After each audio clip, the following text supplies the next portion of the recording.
ಇವತ್ತಿನ ವಿಡಿಯೋದಲ್ಲಿ ಕಲಿಯುಗದ ಅಂತ್ಯನ ಸೂಚಿಸುವಂತ ಒಂದು ಮಿಸ್ಟಾರಿಕಲ್ ಟೆಂಪಲ್ಗೆ ನಿಮ್ಮನ್ನ ಕರ್ಕೊಂಡು ಅಂದ್ರೆ ಅಗಸ್ತ್ಯ ಮುನಿಗಳು ದೇವ್ರನ್ನ ಕೊಟ್ಟು ತಪಸ್ಸು ಮಾಡೋಕ್ಕಿಂತ ಮುಂಚೆ ಈ ಕೊಳದಲ್ಲಿ ಸ್ನಾನ ಮಾಡ್ತಿದ್ರಂತೆ. ವರ್ಷದಲ್ಲಿ 365 ದಿನಾನು ಈ ಕೊಳದಲ್ಲಿ ನೀರು. ಈ ದೇವಸ್ಥಾನದ್ದು ಇನ್ನೊಂದು ವಿಶೇಷ ಏನಂದ್ರೆ ಈ ಜಾಗದಲ್ಲಿ ನೀವು ಒಂದು ಕಾಗೆಗಳನ್ನು ನೋಡಕ್ಕಾಗಲ್ಲ. ಹೌದು, ಕಂಬಗಳು ಹೋಗಿ ಒಂದು ಪ್ರದಕ್ಷಿಣೆ ಹಾಕ್ಬೋದಾಗಿತ್ತು. ಆದ್ರೆ ಇವಾಗ ನೋಡಿ ಜಾಗನೇ ಇಲ್ಲ, ಜಾಗನೇ ಇಲ್ಲ. ಇದು ಮೊದಲು ಚಿಕ್ಕದಾಗಿರೋದು ಇವಾಗ ದೊಡ್ಡದಾಗೆ ಬೆಳೆದಿದೆ. ಇದನ್ನ ಆರ್ಕಿಯಾಲಜಿ ಡಿಪಾರ್ಟ್ಮೆಂಟ್ ಅವರೇ ಹೌದು ಇದು ಸಂಜೆ ಕ್ಲೋಸ್ ಆಗ್ತಿದೆ ಅಂತ. ನೀವು ಆದಷ್ಟು ಬೆಳಿಗ್ಗೆ ಇಲ್ಲ ಅಂದ್ರೆ ಸಂಜೆನೆ ಬನ್ನಿ. ಮಧ್ಯಾಹ್ನ ಏನಾದ್ರು ಬಂದ್ರಂತೂ ಕಾಲು ಸುಟ್ಟೋಗ್ಬಿಡುತ್ತೆ. ಕಲ್ಗಳೆಲ್ಲ ಚೆನ್ನಾಗಿ ಕಾದಿರುತ್ತೆ, ಕಾಲು ಸಿಕ್ಕಾಬಟ್ಟೆ ಸಿರುತ್ತೆ.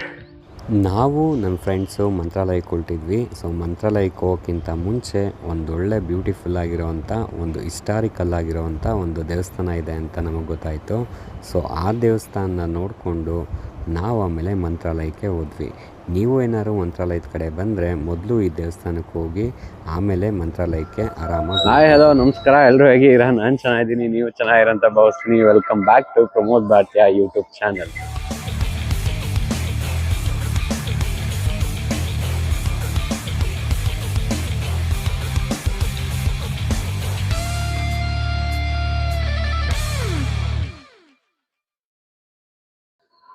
ಇವತ್ತಿನ ವಿಡಿಯೋದಲ್ಲಿ ಕಲಿಯುಗದ ಅಂತ್ಯನ ಸೂಚಿಸುವಂತ ಒಂದು ಮಿಸ್ಟಾರಿಕಲ್ ಟೆಂಪಲ್ಗೆ ನಿಮ್ಮನ್ನ ಕರ್ಕೊಂಡು ಹೋಗ್ತಾ ಇದ್ದೀನಿ.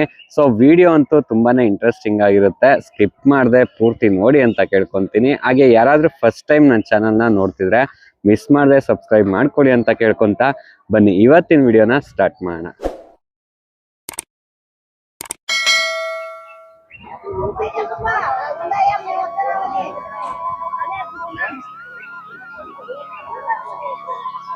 ಕಲಿಯುಗದ ಅಂತ್ಯನ ಸೂಚಿಸುವಂತ ಒಂದು ದೇವಸ್ಥಾನ ಇದೆ ಅಂದ್ರೆ ಅದು ಯಾಗುಂಟೆ. ಕಾಲಜ್ಞಾನದಲ್ಲಿ ವೀರ ಬ್ರಹ್ಮೇಂದ್ರರು ಬರ್ದಿರೋ ಹಾಗೆ ಇಲ್ಲಿನ ನಂದಿ ಯಾವತ್ತು ಎದ್ದು ಕೂಗುತ್ತೋ ಅವತ್ತು ಕಲಿಯುಗದ ಅಂತ್ಯ ಅಂತಾನೆ ಕರೀತಾರೆ. ಸೊ ಅಲ್ಲಿ ಕಾಣಿಸ್ತಾ ಇದೆಯಲ್ಲ ಅದೇನೇ ಎಂಟ್ರೆನ್ಸ್. ನೀವು ಗಾಡಿಗಳನ್ನ ಅಲ್ಲೇ ಪಾರ್ಕ್ ಮಾಡಿ ಆ ಗೇಟಿಂದ ಎಂಟ್ರಿ ಆಗಿ ಹೀಗೆ ಬಂದ್ರೆ ಇದೇ ನಿಮಗೆ ದೇವಸ್ಥಾನದ ಎಂಟ್ರೆನ್ಸ್. ಸೊ ಇಲ್ಲಿ ಫಸ್ಟ್ ಕಾಣಿಸ್ತಾ ಇರೋದು ಕಲ್ಯಾಣಿ. ಈ ಕಲ್ಯಾಣಿನ ನೋಡ್ಕೊಂಡು ಆಮೇಲೆ ನೀವು ಆ ಮೆಟ್ಲುಗಳಿಂದ ಆ ಬೆಟ್ಟದ ಮೇಲೆ ಹತ್ಬೇಕು. ನೀವು ಇಲ್ಲೇ ಸ್ನಾನ ಸಹ ಮಾಡ್ಕೊಬಹುದು. ಲಾಕರ್ಸ್ ಫೆಸಿಲಿಟೀಸ್ನ ಸಹ ನಿಮ್ಗೆ ಇಲ್ಲಿ ಕೊಟ್ಟಿದ್ದಾರೆ. ಈ ಕೊಳದಲ್ಲಿ ಒಂದು ಮಹಾಶಕ್ತಿ ಇದೆ ಅಂತ ಹೇಳ್ತಾರೆ. ಎಂಥ ಕಾಯಿಲೆ ಇದ್ರೂ ಈ ಕೊಳದಲ್ಲಿ ಸ್ನಾನ ಮಾಡಿದ್ರೆ ಆ ಕಾಯಿಲೆ ದೂರ ಆಗುತ್ತೆ ಅಂತ ಇಲ್ಲಿನ ಜನರ ನಂಬಿಕೆ. ಯಾಕಂದ್ರೆ ಅಗಸ್ತ್ಯ ಮುನಿಗಳು ದೇವ್ರನ್ನ ಕೊಟ್ಟು ತಪಸ್ಸು ಮಾಡೋಕ್ಕಿಂತ ಮುಂಚೆ ಈ ಕೊಳದಲ್ಲಿ ಸ್ನಾನ ಮಾಡ್ತಿದ್ರಂತೆ. ವರ್ಷದಲ್ಲಿ 365 ದಿನಾನು ಈ ಕೊಳದಲ್ಲಿ ನೀರಿರುತ್ತಂತೆ.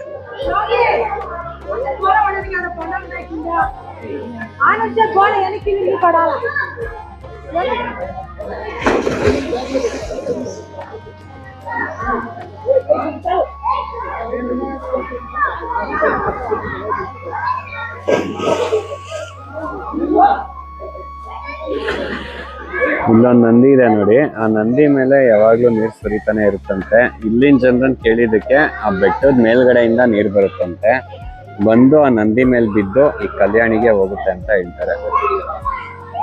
ಹಳೆ ಕಾಲದ ಕಲ್ಯಾಣಿ ಸಗಲ ಇದೆ ಗುರು ನೋಡಕ್ಕೆ. ಜನ ಎಲ್ಲ ಸ್ನಾನ ಮಾಡ್ತಿದ್ದಾರೆ ನೋಡಿ.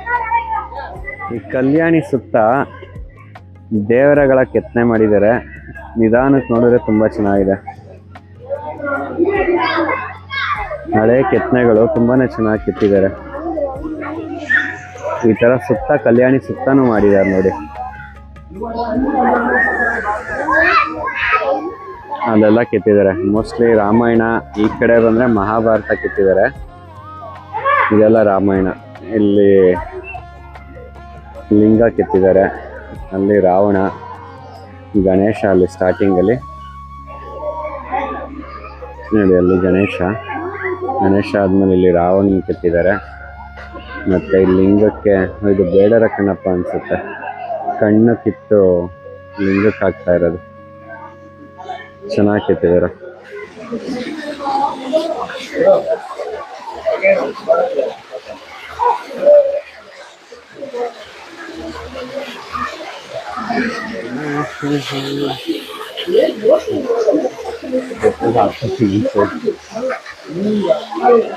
ನೀವು ಈ ಕಲ್ಯಾಣಿ ಸ್ನಾನ ಮಾಡ್ಕೊಂಡು ನೆಕ್ಸ್ಟ್ ಆಗಿ ಮುಂದಕ್ಕೆ ಹೋಗ್ಬೇಕು.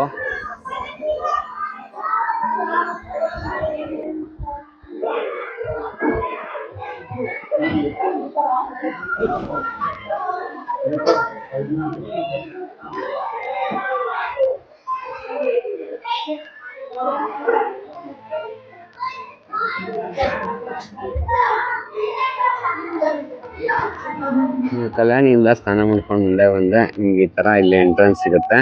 ಸೊ ಈ ಮೆಟ್ಲು ಹತ್ಕೊಂಡು ನೀವು ಮೇಲ್ಗಡೆಗೆ ಹೋಗ್ಬೇಕು. ಸಿಕ್ಕಾಪಟ್ಟೆ ಬಿಸಿಲು ಗುರು. ನೀವು ಬರುವಾಗ ಅಲ್ಲೇ ಎಲ್ಲಾರು ಊಟ ತಿಂಡಿ ಎಲ್ಲ ಮಾಡ್ಕೊಂಡ್ ಬಂದ್ಬಿಡಿ. ಇಲ್ಲಂತೂ ಅಷ್ಟೇನು ಕ್ವಾಲಿಟಿ ಚೆನ್ನಾಗಿಲ್ಲ. ಸೊ ನೀವು ಹೊರಗಡೆನೆ ಚೆನ್ನಾಗಿ ಸಿಕ್ಕಾಗ ಟಿಫನ್ ಮಾಡ್ಕೊಂಡು ನೀರ್ ಬಾಟ್ಲನ್ನ ಕ್ಯಾರಿ ಮಾಡಿ.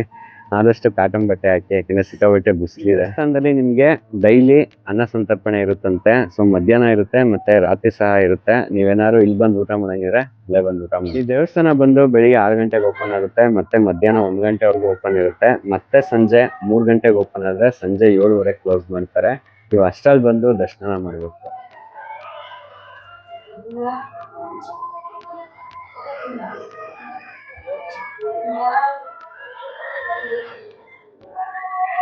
ಈ ದೇವಸ್ಥಾನದ್ದು ಇನ್ನೊಂದು ವಿಶೇಷ ಏನಂದ್ರೆ ಈ ಜಾಗದಲ್ಲಿ ನೀವು ಒಂದು ಕಾಗೆಗಳನ್ನು ನೋಡಕ್ಕಾಗಲ್ಲ. ಹೌದು, ಪುರಾಣದ ಪ್ರಕಾರ ಅಗಸ್ತ್ಯ ಮುನಿಗಳು ಇಲ್ಲೇನೆ ವಾಸವಾಗಿದ್ದಂತೆ. ಅವರು ತಪಸ್ ಮಾಡುವಾಗ ಕಾಗೆಗಳು ಅವ್ರಿಗೆ ಡಿಸ್ಟರ್ಬ್ ಮಾಡ್ತಿದ್ವಂತೆ. ಸೊ ಅವಾಗ ಕೋಪಗೊಂಡಂತ ಮುನಿಗಳು ಸೊ ಈ ಜಾಗದಲ್ಲಿ ಒಂದು ಕಾಗೆಗಳು ಹಾರಾಡಬಾರ್ದು ಅಂತ ಶಾಪನ ಕೊಡ್ತಾರೆ. ಅವಾಗಿಂದ ಈ ಜಾಗದಲ್ಲಿ ಒಂದು ಕಾಗೆಗಳು ಹಾರಾಡಲ್ಲ ಅಂತ ಇಲ್ಲಿನ ಜನರು ನಂಬಿಕೆ. ಯಾಗಂಟಿ ಟೆಂಪಲ್ ಇರೋದು ಆಂಧ್ರ ಪ್ರದೇಶದ ಕರ್ನೂಲ್ ಜಿಲ್ಲೆ. ಹಾಗೆ ಪುಷ್ಪ 2 ಅಲ್ಲು ಅರ್ಜುನ್ ಮೂವಿ ಶೂಟ್ ಆಗಿರೋದು ಇದೇ ದೇವಸ್ಥಾನದಲ್ಲಿ. ಈ ಯಾಗಂಟಿ ಟೆಂಪಲ್ ಇರೋದು ಆಂಧ್ರ ಪ್ರದೇಶದ ಕರ್ನೂಲ್ ಜಿಲ್ಲೆಯಲ್ಲಿ. ಬ್ಯಾಂಗ್ಳೂರಿಂದ ನಿಮ್ಗೆ ಇಲ್ಲಿ ಬರೋಕ್ಕೆ ಆಲ್ಮೋಸ್ಟ್ ಒಂದು 300 ಕಿಲೋಮೀಟರ್ಸ್ ಆಗುತ್ತೆ, ಮತ್ತೆ ಒಂದು 6 ಅವರ್ ಜರ್ನಿ ಅಂತ ಹೇಳ್ತೀನಿ.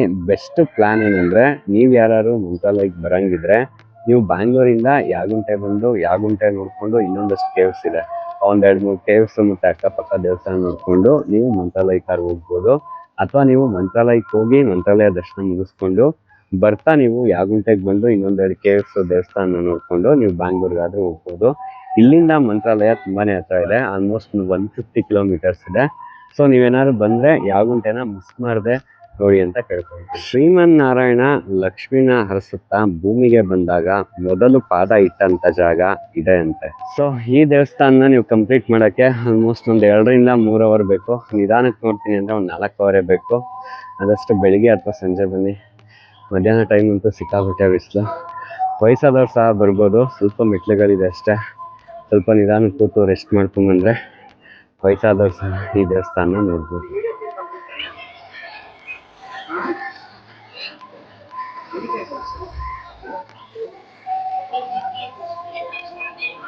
ನೋಡಿ, ಆ ಬೆಟ್ಟದ ಮೇಲಿಂದ ಬರೋ ನೀರು ಇಲ್ಲಿ ಬಂದು ಇಲ್ಲಿ ಬಿದ್ದು ಇಲ್ಲಿಂದ ಹರ್ಕೊಂಡು ಹಾಗೆ ಕೆಳಗಡೆ ಕಾಣ್ತಿರೋ ಕಲ್ಯಾಣಿಗೆ ಹೋಗುತ್ತೆ. ಇದೇ ದೇವಸ್ಥಾನದ ರಾಜಗೋಪುರ. ಸೊ ಇಲ್ಲಿಂದ ಎಂಟ್ರಿ ಆಗ್ಬೇಕು. ಬನ್ನಿ ಹೋಗೋಣ. ಏನ್ ನಿನ್ ಹೆಸರು ಹೇಳು? ಇವಳು ವಿಡಿಯೋ ಮಾಡ್ತಾ ಇತ್ತು ನೋಡಿ, ಹೆಂಗ್ ಬಚ್ಚಿಕೊಂತವಳೆ, ಅವನ್ಸ್ಕೊಂಡೆ ಬರ್ತಾವಳೆ, ಏನೋ ಹೊಡಿತಾರೆ ಅಂತ.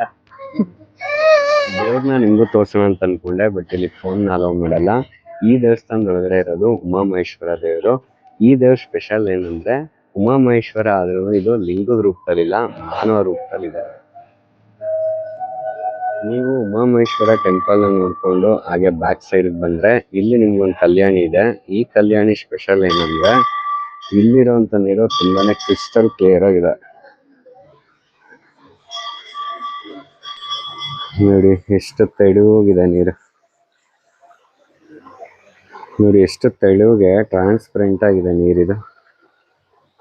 ಮೋಸ್ಟ್ಲಿ ಈ ನೀರು ಆ ಬೆಟ್ಟದ ಮೇಲಿಂದ ಇಲ್ಲಿ ಕೆಳಗಡೆ ಬಂದು ಸೊ ಇಲ್ಲಿಂದ ಈ ಕಲ್ಯಾಣಿಯಿಂದ ಕೆಳಗಡೆ ಹರ್ಕೊಂಡು ಹೋಗಿ ಆಗ್ಲೇ ನೋಡಿದ್ವಲ್ಲ ಆ ದೊಡ್ಡ ಕಲ್ಯಾಣಿ, ಆ ಕಲ್ಯಾಣಿಗೆ ಹೋಗುತ್ತೆ ಅಂತ ಅನ್ಸುತ್ತೆ. ಬಟ್ ಮೇಂಟೆನೆನ್ಸ್ ಮಾಡಿಲ್ಲ ಅವರು. ಮೇಂಟೆನೆನ್ಸ್ ಮಾಡಿ ಸ್ವಲ್ಪ ಪಾಚಿ ಎಲ್ಲ ಕ್ಲೀನ್ ಮಾಡಿದ್ರೆ ಇನ್ನೂ ಸ್ವಲ್ಪ ಚೆನ್ನಾಗಿರುತ್ತೆ ಇದು. ಏನ್ ಮೇಂಟೈನ್ ಮಾಡಿದ್ರು ನಮ್ ಜನ ಅಂತೂ ಚೆನ್ನಾಗಿರಕ್ ಬಿಡಲ್ಲ ಬಿಡಿ. ನೋಡಿ ಪ್ಲಾಸ್ಟಿಕ್ ಕವರು, ನೀರ್ ಬಾಟ್ಲು, ಇರೋ ಬರ ಕಸ ಎಲ್ಲ ತಂದು ಕಲ್ಯಾಣಿಗೆ ಎಸ್ತವ್ರೆ.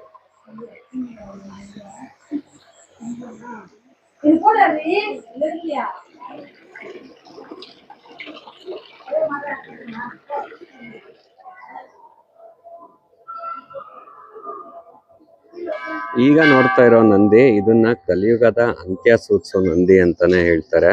ಇದು 90 ವರ್ಷಗಳ ಹಿಂದೆ ತುಂಬಾ ಚಿಕ್ಕದಿತ್ತಂತೆ, ಆದ್ರೆ ಈಗ ಬೆಳೆದು ದೊಡ್ಡದಾಗಿದೆಯಂತೆ. ಎಷ್ಟು ದೊಡ್ಡದಾಗಿದೆ ಅಂದ್ರೆ ಇದ್ರ ಸುತ್ತಮುತ್ತಲು ಪ್ರದಕ್ಷಿಣೆ ಹಾಕ್ಬೋದಿತ್ತಂತೆ, ಬಟ್ ಈಗ ಆಗಲ್ಲ. ಇದು ದೊಡ್ಡದಾಗಿ ಬೆಳೀತಾ ಇದೆ ಅನ್ನೋದನ್ನ ಆರ್ಕಿಯಾಲಜಿ ಡಿಪಾರ್ಟ್ಮೆಂಟ್ ಅವರೇ ಒಪ್ಕೊಂಡಿದ್ದಾರೆ. ವೀರ ಬ್ರಹ್ಮೇಂದ್ರರು ಬರ್ದಿರೋ ಕಾಲಜ್ಞಾನದ ಪ್ರಕಾರ ಕಲಿಯುಗ ಅಂತ್ಯ ಆಗೋ ಟೈಮ್ಗೆ ಈ ನಂದಿಗೆ ಜೀವ ಬಂದು ಎದ್ದು ಜೋರಾಗಿ ಕೂಗುತ್ತಂತೆ, ಆಗ ಕಲಿಯುಗ ಅಂತ್ಯ ಆಗುತ್ತೆ ಅಂತ ಅವರು ಕಾಲಜ್ಞಾನದಲ್ಲಿ ಬರ್ದಿದಾರಂತೆ. ಹೇಳ್ರಿ, ಅಯ್ಯ ಅವ್ರಿದ್ರೇನ್ ಹೇಳಿ.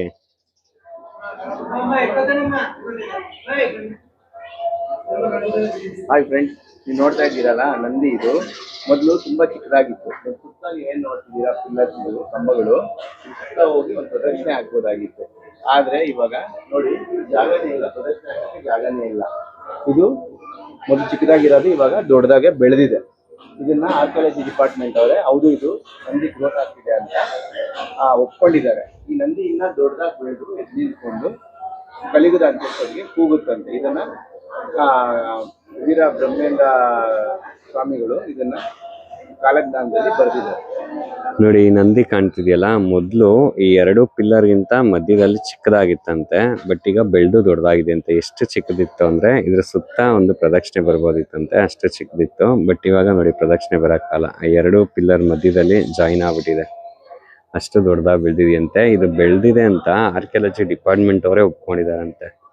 ಸೊ ಈ ನಂದಿ ಯಾವಾಗ ಇನ್ನೂ ಸ್ವಲ್ಪ ದೊಡ್ಡದಾಗಿ ಬೆಳೆದು ಎದ್ದು ನಿಂತು ಕೂಗುತ್ತೋ ಅವಾಗ ಈ ಕಲಿಯುಗ ಅಂತ್ಯ ಆಗುತ್ತೆ ಅಂತ ವೀರ ಬ್ರಹ್ಮೇಂದ್ರ ಸ್ವಾಮೀಜಿಗಳು ಅವರ ಕಾಲಜ್ಞಾನದಲ್ಲಿ ಬರೆದಿದ್ದಾರಂತೆ.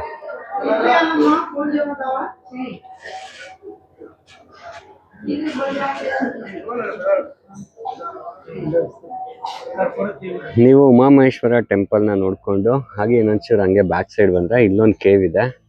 ಸೊ ಈ ಕೇವ್ನ ನೋಡ್ಬೋದು.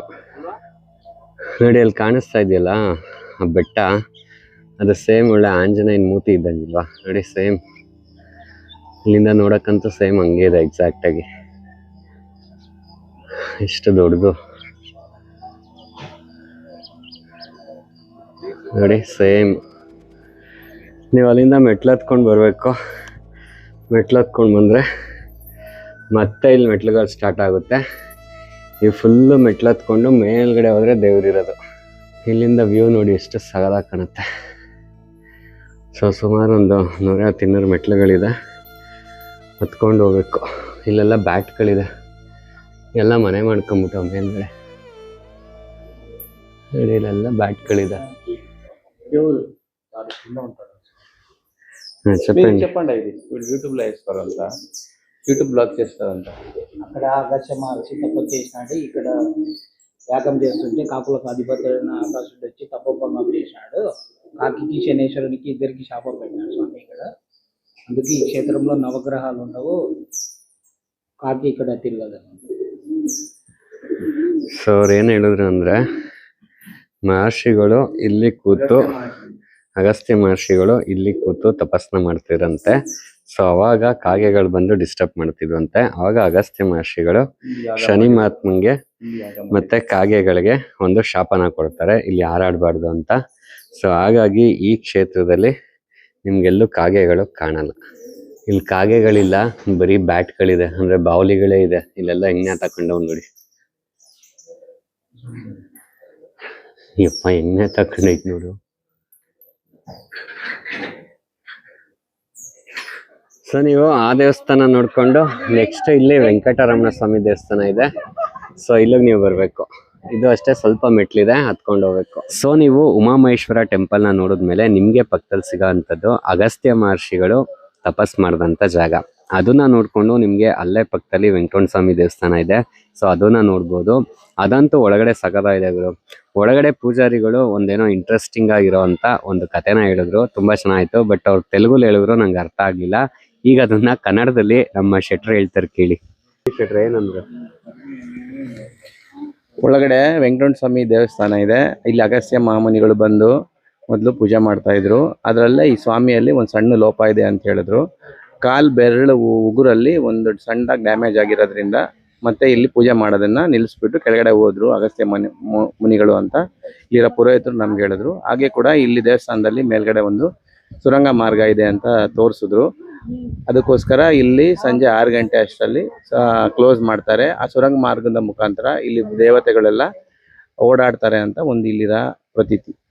ನೀವು ಆದಷ್ಟು ಬೆಳಿಗ್ಗೆ ಇಲ್ಲ ಅಂದರೆ ಸಂಜೆನೆ ಬನ್ನಿ. ಮಧ್ಯಾಹ್ನ ಏನಾದ್ರು ಬಂದ್ರಂತೂ ಕಾಲು ಸುಟ್ಟೋಗ್ಬಿಡುತ್ತೆ. ಕಲ್ಗಳೆಲ್ಲ ಚೆನ್ನಾಗಿ ಕಾದಿರುತ್ತೆ, ಕಾಲು ಸಿಕ್ಕಾಬಟ್ಟೆ ಸಿಗುತ್ತೆ. ವೆಂಕಟರಮಣ ಸ್ವಾಮಿ ದೇವಸ್ಥಾನ ಆದಮೇಲೆ ನೆಕ್ಸ್ಟ್ ನಿಮಗೆ ಸಿಗೋದು ಈ ದೇವಸ್ಥಾನ.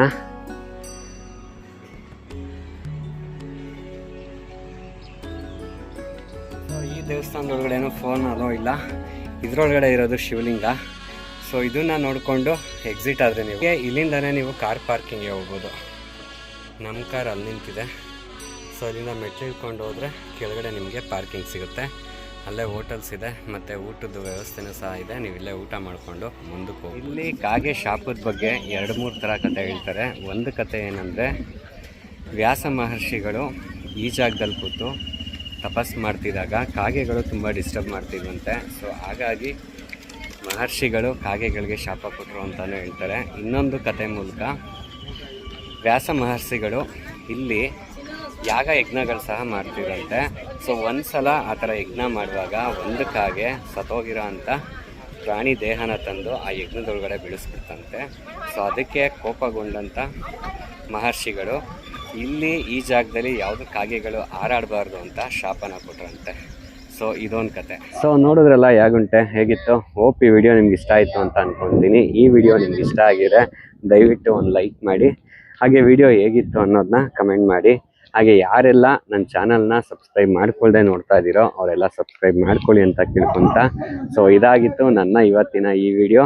ಇಂಥದ್ದೇ ಇನ್ನೊಂದು ಇಂಟ್ರೆಸ್ಟಿಂಗ್ ವಿಡಿಯೋ ಜೊತೆ ನಾನು ಮುಂದಿನ ಗುರುವಾರ ಸಿಗ್ತೀನಿ. ಅಲ್ಲಿವರೆಗೂ ಆ ರಾಯರ ಕೃಪೆ ಸದಾ ನಿಮ್ಮ ಮೇಲೆ ಇರಲಿ ಅಂತ ಕೇಳ್ಕೊತ ನಮಸ್ಕಾರ.